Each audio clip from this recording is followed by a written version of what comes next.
பீகார்காரன் களத்துல இறங்கிட்டான். இனி சம்பவத்தை யாராலுமே கண்ட்ரோல் பண்ண முடியாது. இனி பாஜகவுடைய கதி அதோ கதிதான். பீகார்லயுமே மாணவர்கள் ஆர்ப்பாட்டம், பேரணி, ஊர்வலம் இதெல்லாம் நடத்திட்டு இருக்கக்கூடிய நேரத்துல பீகார் போலீஸ் தடியடி நடத்த ஆரம்பிச்சாங்க. அதுவும் ரொம்ப கொடூரமான தடியடி நடத்த ஆரம்பிச்சாங்க. ஆனா பீகாருக்காரன் டெல்லி மாணவர்கள் மாதிரி அமைதியா இல்லாம இவன் திருப்பி அடிக்க ஆரம்பிச்சுட்டான். அதுல ஒரு போலீஸ் வேகமா வந்தாரு.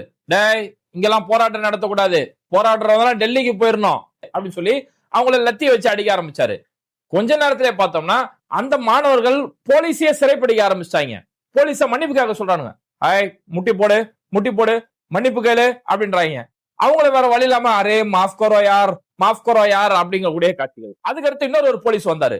அவர் அங்கிருந்து வரும்போது வாயிலேயே கை வச்சு வந்தாரு. சார், என்ன சார் வாயிலேயே கை வச்சு வரீங்களா, என்ன ஆச்சு அப்படின்னு கேக்குறாங்க. வாயாச்சு குழப்பிடாம்பா அப்படின்னு சொல்லி அவர் கையெடுத்து காட்டுறாரு. வாயில ரத்தமா கிடக்கு. இது ஒரு